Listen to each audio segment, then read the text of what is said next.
mademoiselle, monsieur, bienvenue à Métro News. Voici les principaux titres qui seront développés aujourd'hui. Georges Allen, notre ancien collaborateur qui travaille actuellement à Radio Caraïbe, a été victime de brutalité policière mardi soir à Delma 33, près de l'hôpital La Paix. Des voix s'élèvent pour condamner l'agression dont a été victime le journaliste Georges Allen. Le gouvernement, l'Office de protection du citoyen, les patrons de médias et des associations de journalistes ont exprimé leur indignation.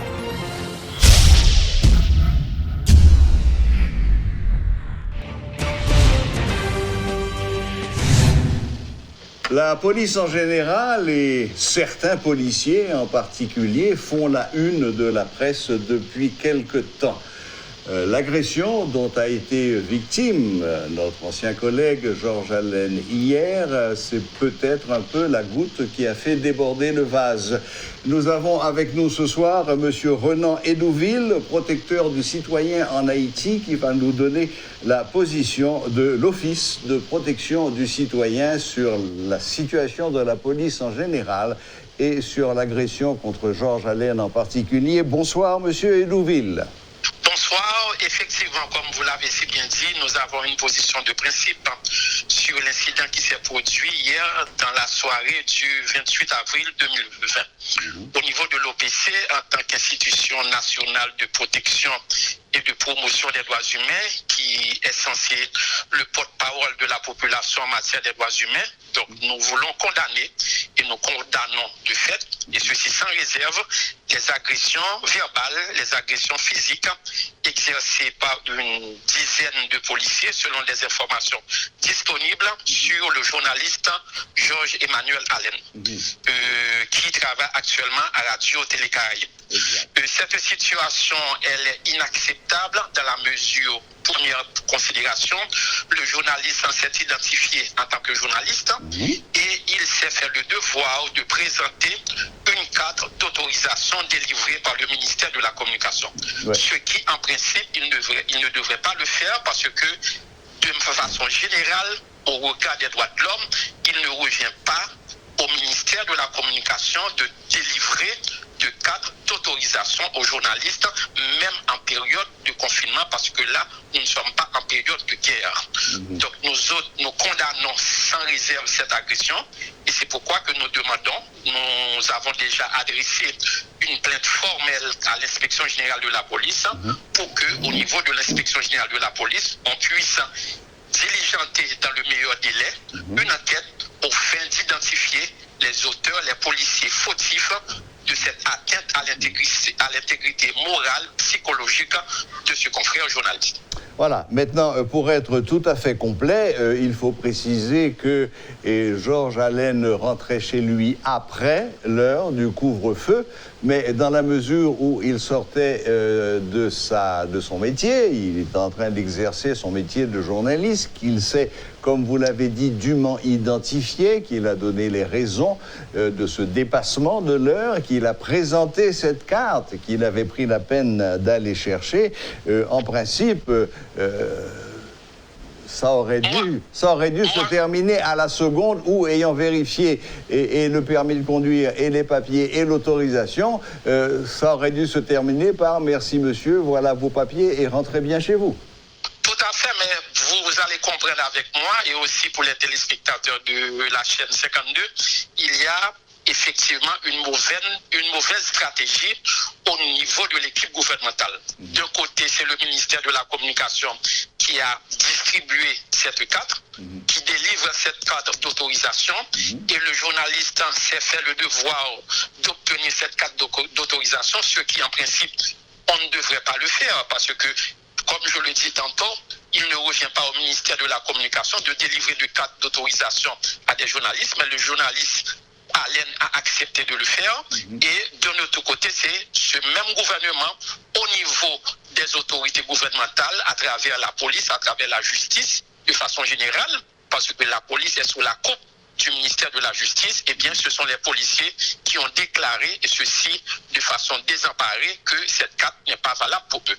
Donc, nous autres, nous estimons qu'il y a de la légèreté dans cette question. Nous pensons qu'il faut qu'il y ait une plus grande planification et stratégique en période de confinement, parce que d'un côté, parfois, il y a le ministère de la Santé publique qui demande à la population de rester à la maison, de respecter le confinement, et de notre côté, on voit au niveau de la justice, on voit au niveau de la police, du ministère de la Justice de façon générale, eh bien des gens qui disent à la population de laisser la zone, de laisser les lieux, de laisser leur maison. Donc là, on est en pleine contradiction au niveau de cette équipe gouvernementale. Mais une petite précision, Monsieur Edouville. Quel est le ministère qui aurait dû délivrer cette autorisation? Le ministère de la Justice, le ministère de l'Intérieur? Non, c'est inacceptable. On ne délivre pas de cadre d'autorisation à des confrères journalistes. Ça, c'est pas seulement le protecteur qui le dit, mais c'est aussi le journaliste René Edouville.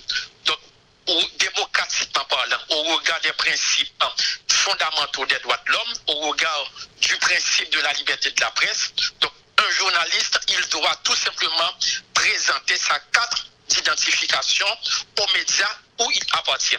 Donc si le journaliste travaille dans un média légalement reconnu, eh bien cette carte de presse est valable pour le journaliste pour qu'il puisse exercer son métier, faire son travail, et même au-delà de 8 heures de temps. Parce que comprenez bien, en cette période de confinement, il y a beaucoup de problèmes sociaux.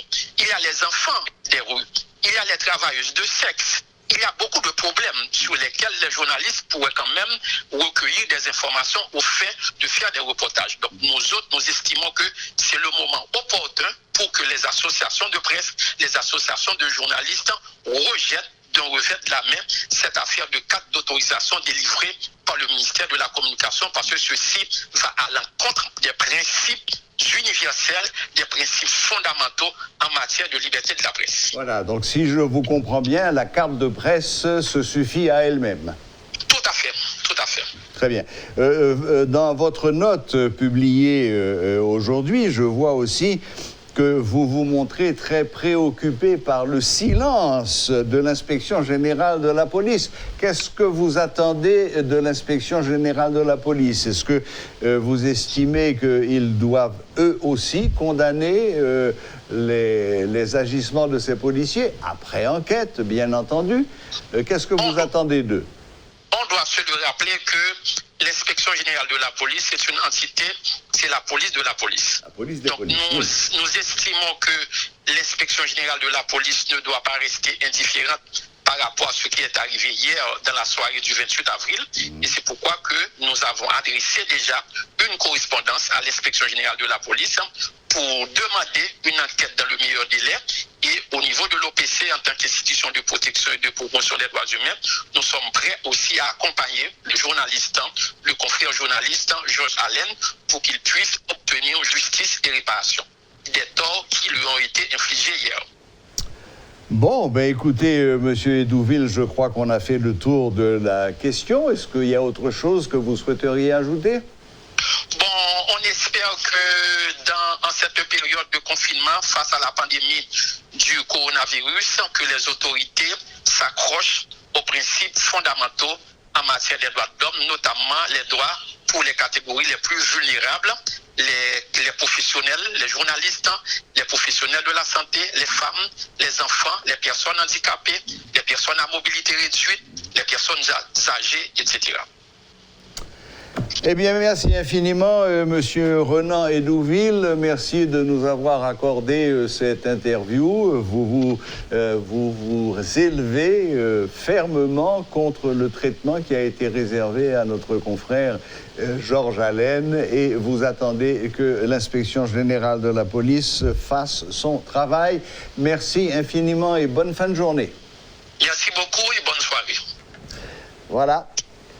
C'était donc Monsieur Renan Edouville, protecteur du citoyen en Haïti, qui parlait de la note que l'Office de protection du citoyen a sortie suite à l'agression de Georges Allen.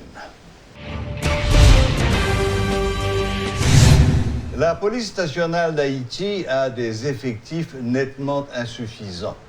Elle est sous-payée quand elle est payée et sous-équipée et en même temps elle est surexploitée. Mais cela suffit-il pour justifier le comportement de certains d'entre eux? Déjà, l'Office de protection du citoyen a sorti une note dans laquelle elle condamne l'ensemble des agressions policières en général et en particulier celles dont a été victime notre confrère Georges Allen. Pour en parler ce soir, nous avons avec nous M. Guilherme C. Delva, secrétaire général de SOS Journalistes. Bonsoir, M. Delva. Bonsoir Serge, bonsoir à toutes les auditrices et auditeurs et tous les auditeurs de Radio Métropole. Bien, alors, quelle est l'opinion, votre opinion personnelle? Ce ne sont pas les auditeurs, ce sont les téléspectatrices et téléspectateurs. Alors, M. Delva, quelle est votre opinion personnelle et celle de SOS Journalistes sur l'affaire de Georges Allen? Bon, d'abord, nous condamnons de manière très énergique ce qui s'est passé du côté de Delma 33. Le journaliste revenait de son travail, il se rendait chez lui. Et arrivé à Delma 33, il a été stoppé par une patrouille policière. Et il a expliqué qu'il est journaliste, qu'il revenait de son travail et qu'il voulait entrer chez lui. Donc, le policier a insisté pour lui dire que, bon, est-ce que vous êtes au courant que vous avez violé le couvre-feu mis en place par le gouvernement? Il a dit, ben, il est journaliste, il rentre chez lui. Donc, avec l'insistance du policier, il a exhibé le laissez-passer délivré par le ministère de la Communication. Alors, c'est un laissez-passer que nous contestons, que nous rejetons, parce que le journaliste n'a pas besoin de laissez-passer ni d'autorisation du gouvernement pour circuler, pour faire son travail. Sur ce point-là, vous dites exactement la même chose que M. Renan Edouville. Il n'y a pas d'autorisation à donner à un journaliste. La carte de journaliste se suffit à elle-même. Tout à fait. Et parce que la Constitution est très claire là-dessus. Article 28-1 de la Constitution, le journaliste exerce sa profession dans le cadre de la loi. Cet exercice ne peut être soumis à aucune autorisation ni censure, sauf en cas de guerre. Est-ce que nous sommes en guerre contre un pays, je ne sais pas, contre la République dominicaine ou les États-Unis ou la France, je ne sais pas moi. Il faut dire que le gouvernement nous dise est-ce que le président de la République a déclaré la guerre à un pays X, Y? Et nous, journalistes, à ce moment-là, nous serions très prêts à nous courber aux injonctions du gouvernement, parce que le gouvernement, selon la Constitution, aurait à ce moment-là le droit de restreindre la liberté de la presse. Et ça, on comprendrait. Mais quand vous dites que vous avez décrété un état d'urgence, ça se comprend. Il y a une loi pour ça. Il n'y a pas de problème. Urgence sanitaire. Bon, ça, c'est une autre question, parce qu'il n'y a pas d'état d'urgence sanitaire, des choses comme ça. L'état d'urgence, ça, déjà, la crise à laquelle nous faisons face est transversale. Ça affecte tous les secteurs du pays, donc ce n'est pas une question de l'économie. Bon, voilà. Mais ce que nous voulons dire, c'est que la loi existe et le gouvernement a pris des mesures que j'estime judicieuses. Ce sont des mesures qui peuvent vraiment permettre de protéger la population, même si ces mesures ne sont pas toujours respectées par beaucoup de gens, beaucoup de secteurs de la population. Et on voit comment ça se passe dans les rues, on voit comment cela se passe au niveau des tap-tap, dans les marchés. Et hier encore, il y avait un match de football à Canapé Vert, et puis il y a un tas de gens qui regardaient, qui étaient là comme spectateurs. Oui, donc, nous sommes connus pour être un peuple à la fois indiscipliné et maintenant incrédule. Ouais. Et des incrédules endurcis. Endurcis, absolument. Donc, ce que nous sommes en train de dire, c'est que c'est la presse qui fait la promotion de ces mesures-là.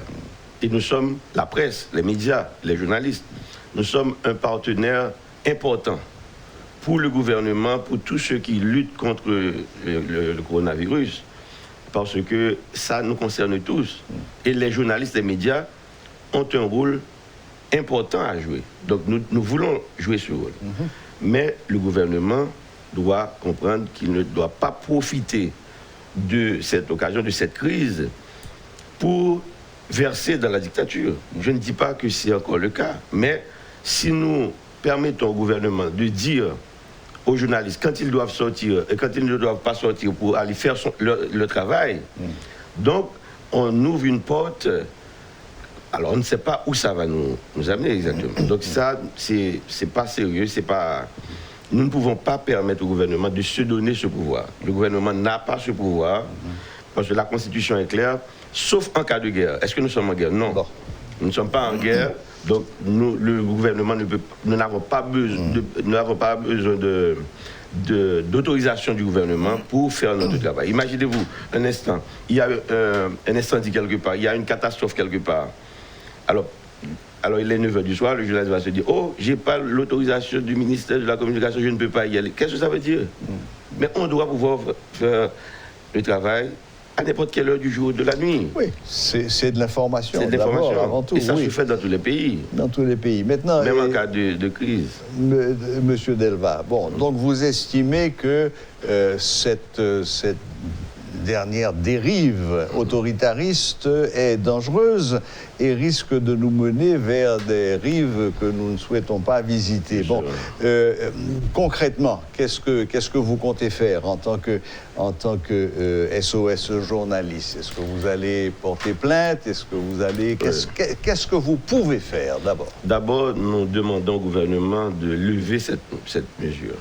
C'est-à-dire cette histoire d'exiger que les journalistes exhibe laisser-passer pour aller faire son travail. C'est pas normal, c'est pas sérieux, c'est pas acceptable. Donc on doit lever cette mesure parce que c'est contraire à la Constitution et c'est préjudiciable à la liberté de la presse. Donc ça c'est un. Deuxièmement, nous voulons que les agresseurs du journaliste Georges Allen soient punis. D'abord, il y a des mesures administratives à prendre. J'espère que l'inspection générale va prendre ces mesures. Mais on va intenter une action également au niveau pénal pour que les auteurs de ces bastonnades infligées à notre confrère soient punis. Et je vous donne la garantie que nous allons tout faire pour que ça arrive, parce que nous ne pouvons pas accepter que des journalistes soient bastonnés comme ça a été le cas, et que ça passe comme ça, comme une lettre à la poste. Donc si on continue de faire les choses de cette manière-là, je vous donne la garantie, on va plonger le pays dans une dictature et ça ne sera pas tolérable, ça ne sera pas supportable. Et le gouvernement a aujourd'hui la possibilité de rectifier le tir. On peut prendre la mesure aujourd'hui même pour enlever cette contrainte imposée aux journalistes, alors qu'on ne pose pas cette contrainte pour d'autres professions. Par exemple, les médecins qui doivent aller peut-être soigner un malade. Et ça, c'est normal, nous ne contestons pas ça, c'est bien, c'est une bonne mesure. Pour les infirmières, les infirmiers, d'autres personnels de santé, d'autres gens dont le rôle est essentiel, c'est normal. Mais pourquoi exiger aux journalistes un laissez-passer alors que dans le pays, si on prend le total de journalistes qui fonctionnent dans le pays, il n'y a pas 5% de journalistes qui détiennent cette carte. Il n'y a pas 5%. Donc, qu'est-ce que ça veut dire?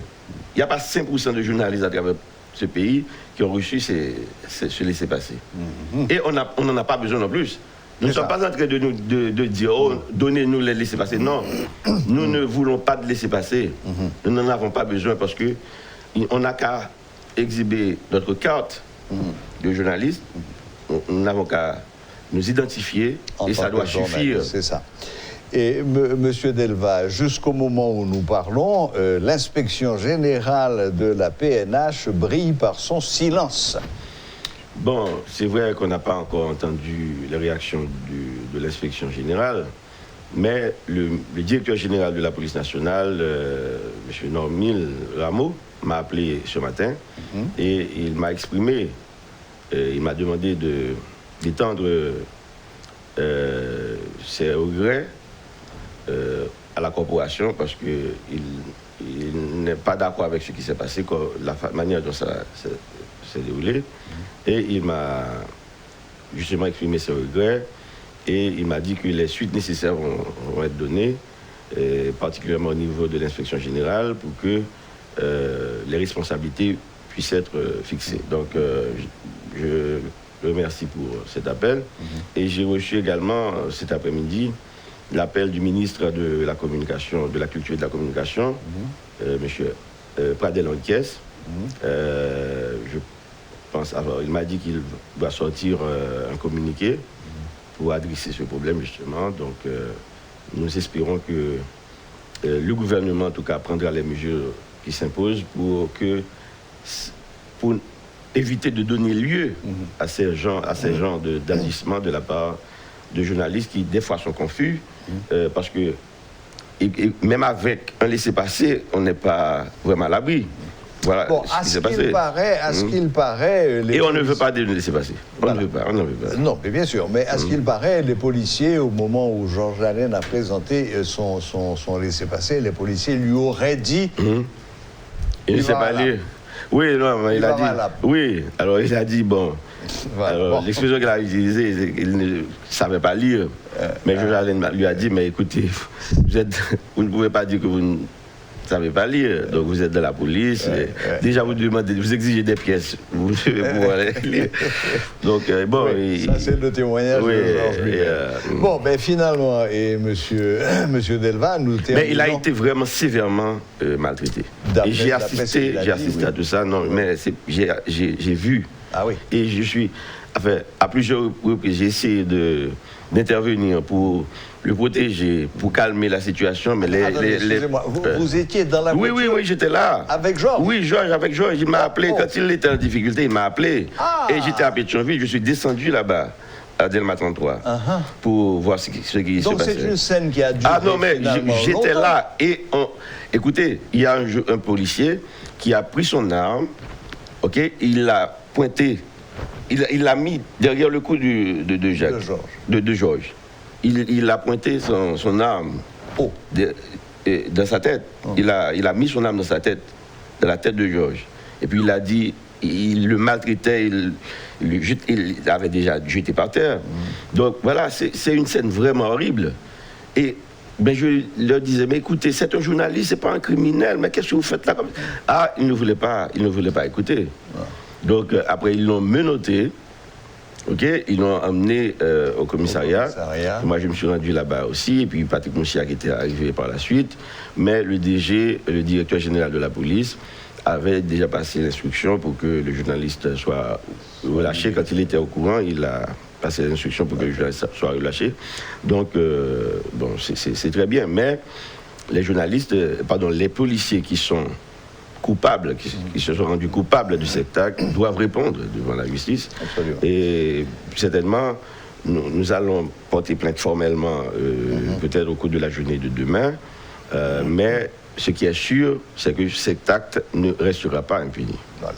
Bon, enfin écoutez, pour terminer, et en résumé, on peut dire qu'apparemment, les plus hautes autorités de la police prennent cette question très au sérieux et qu'ils ont décidé d'aller jusqu'au bout. Ça ne doit pas être très difficile d'identifier les policiers en question. Ils doivent connaître les effectifs qui se trouvent à tel endroit ou à telle heure. Ça ne doit pas être très compliqué. Bon, par exemple, pour Delma, ce que nous allons faire, c'est que nous allons assigner le commissaire de police, le commissaire le responsable en chef du commissariat de Delma, ce n'est pas que nous lui reprochons quelque chose de précis, c'est-à-dire qu'il aurait fait de mal aux journalistes, ou bien, c'est pas ce que je dis, mais étant donné que c'est lui le responsable du commissariat, nous ne savons pas qui était, nous ne connaissons pas les policiers qui étaient sur les lieux.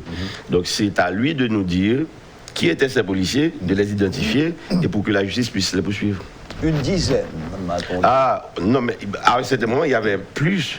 Il y avait peut-être une vingtaine de policiers dans l'espace.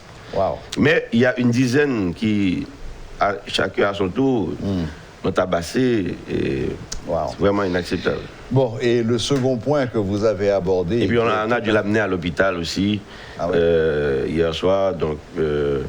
on l'a soigné, on lui a donné des médicaments également, et puis on l'a ramené chez lui. Mais il ne se porte pas bien. Donc, Et on doit demain faire une radiographie, c'est ça, pour avoir une idée de ce qu'il y a à l'intérieur. Parce qu'il a reçu beaucoup de coups. Beaucoup de coups. Un peu partout. Des coups de pied, des coups de bâton. Un peu partout. Un peu partout. Wow. Enfin, le deuxième point que vous avez soulevé et qui est tout à fait fondamental, c'est qu'il faut qu'il soit dit de manière claire et définitive que la carte de journaliste suffit à elle-même. Il n'y a pas besoin d'autorisation de qui que ce soit. S'il y a s'il y a un article de la Constitution qui soit vraiment très clair et sans ambiguïté, c'est cet article-là, 28-1. Sauf en cas de guerre. Sauf en cas de guerre, et nous ne sommes pas en guerre. Oui, bon, il y a certains gouvernements qui ont déclaré la guerre au coronavirus, mais le coronavirus n'a pas encore... Non. D'accord. Bon, mais écoutez, Monsieur Delva, merci infiniment d'être venu jusqu'à nous, d'abord, et ici, sur le plateau de Métro News, et d'avoir donné la position de SOS journaliste, et surtout de ce que vous comptez faire, afin que ce genre de choses ne se reproduisent plus. J'espère que les responsables n'accepteront pas de passer dans l'histoire comme des gens qui ont violé la liberté de la presse, qui se sont érigés comme des dictateurs. Et je ne veux pas qu'ils veulent porter ça avec eux dans l'histoire. Merci infiniment, merci d'être venu et bonne fin de soirée. Voilà, c'était M. Guilhercé Delva, secrétaire général de SOS Journaliste, qui nous parlait, qui nous donnait des précisions en tant que témoin oculaire, tout au moins en partie, de ce qui est arrivé à notre confrère Georges Allen. Et nous en profitons bien sûr pour présenter toutes nos sympathies à Georges et dire que nous pensons très fort à lui. L'offensive contre le gang du Village de Dieu a vraisemblablement été différée. Après l'expiration de l'ultimatum, le ministre de la Justice, Luc Mandeville, n'a pas fait état de l'imminence d'une action des forces de l'ordre. Quelques heures avant l'expiration du délai de 72 heures, au moins 4 blindés légers ont été retirés du bicentenaire. Les unités spécialisées ont été déployées, de préférence au centre-ville de Port-au-Prince, où des policiers contestataires avaient lancé des attaques contre le ministère des Finances et contre l'ONA. Le mouvement violent des policiers du groupe Fantôme 509 aura provoqué un changement de planning des autorités policières. Des témoins rapportent que les membres du gang du Village de Dieu avaient un comportement empreint de sérénité quelques heures avant l'expiration du délai.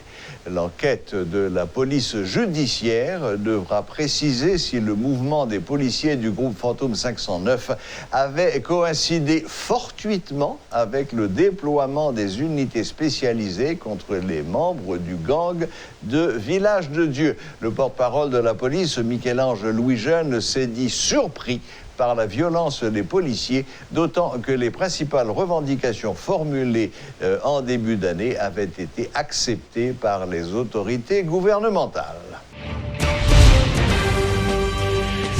Beaucoup de migrants haïtiens sont de retour au pays. Certains sont déportés depuis les États-Unis d'Amérique, tandis que d'autres choisissent, plus ou moins volontairement, de traverser la frontière dominicaine.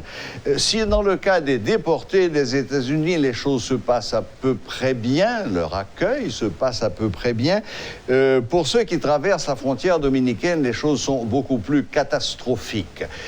Pour en parler, nous avons avec nous ce soir Madame Fedora Pierre-Louis, directrice d'engagement public à World Vision International, section Haïti. Bonsoir, Madame Pierre-Louis. Bonsoir, merci de me recevoir. Voilà. Bon, apparemment, la situation à la frontière est assez catastrophique, pour ne pas dire dramatique. Est-ce que vous pouvez, en 2 mots, résumer la situation pour nous? Certainement. Donc, la crise du Covid-19 force le retour de milliers de migrants haïtiens qui vivaient en République dominicaine. Parce que là, maintenant, les mesures de confinement imposées actuellement par le gouvernement dominicain les empêchent de gagner leur vie. Donc, de plus, de par leur statut de migrants, pour la plupart, ils sont sans papier, ils n'auraient pas pu accéder aux services de santé et de protection sociale, ni pour eux, ni pour leurs enfants. De ce fait, plusieurs Haïtiens retournent volontairement à leur pays. Et par exemple, l'OIM fait état d'environ plus de 17 000 passages de frontières. Et entre eux, on compte près de 13 000 retours volontaires. Sans compter les expulsions et les déplacements quotidiens pour acheter et vendre des marchandises. Donc, il y a une augmentation énorme de retours volontaires en Haïti. Et ce que nous cherchons vraiment, c'est l'inclusion de cette population dans le plan de réponse nationale au niveau du pays. Voilà, et j'imagine que votre souci premier, c'est la manière dont ces migrants sont accueillis une fois qu'ils ont traversé la frontière. Est-ce qu'il y a des structures qui ont été prévues? Est-ce qu'ils sont accueillis? Est-ce qu'ils sont soignés? Ou au moins est-ce qu'ils sont testés pour savoir s'ils ne sont pas porteurs du virus? Et qu'est-ce qui est prévu pour eux après coup?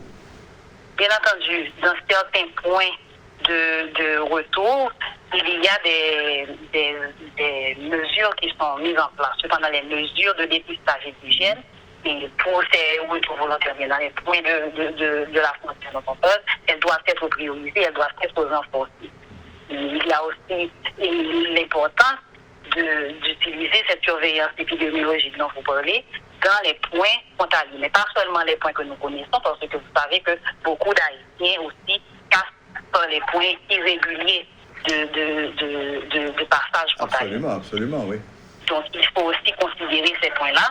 Il faut aussi faire en sorte que les campagnes de sensibilisation continuent sur les points d'entrée.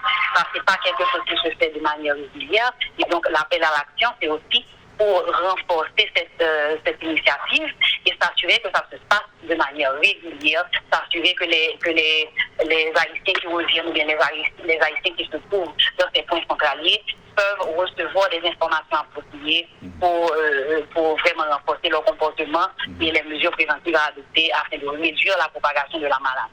Oui, mais... Bien entendu, il nous faut aussi une cartographie alors, il faut qu'ils soient au courant de des centres de santé d'où est-ce qu'ils peuvent se traiter s'ils présentent des symptômes. Oui, mais vous savez comme moi, Madame Pierre-Louis, que même ici en Haïti, à Port-au-Prince et ailleurs, ces conseils qui sont donnés et répétés ne sont pas toujours bien accueillis, qu'il y a encore une certaine dose d'incrédulité au sein de la population haïtienne.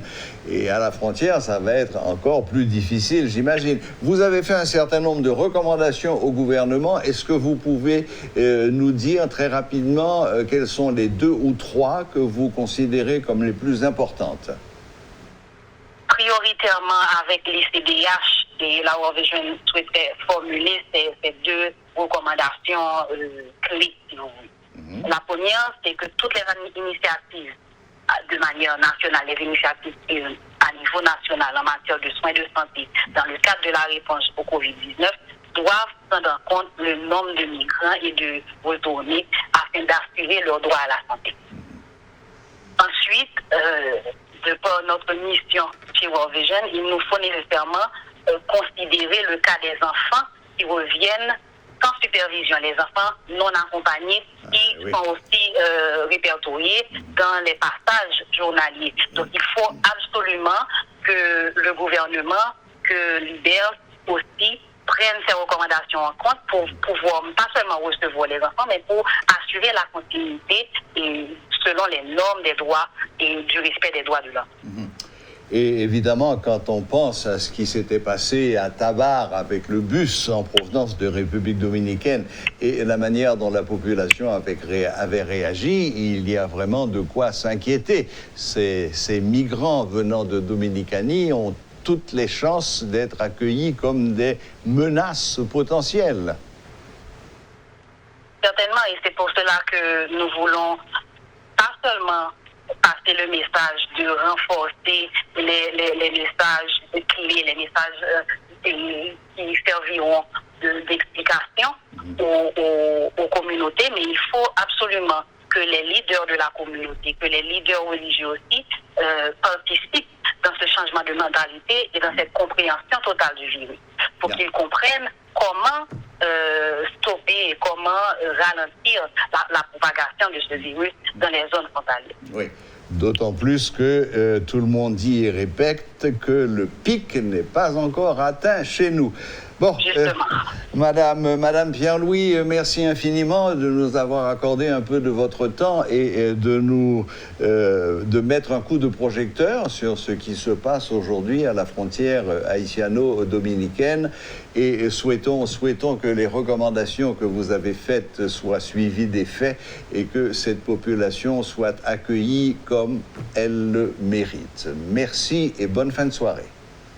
Merci à vous, restons prudents et vigilants et suivons l'évolution du Covid-19. Absolument. Merci, bonne soirée. Bonne soirée. Voilà, c'était Madame Fedora Pierre-Louis, directrice d'engagement public à World Vision International, section Haïti. Voilà, la boucle est bouclée. Merci de nous rester fidèles et à la prochaine, même heure, même chaîne.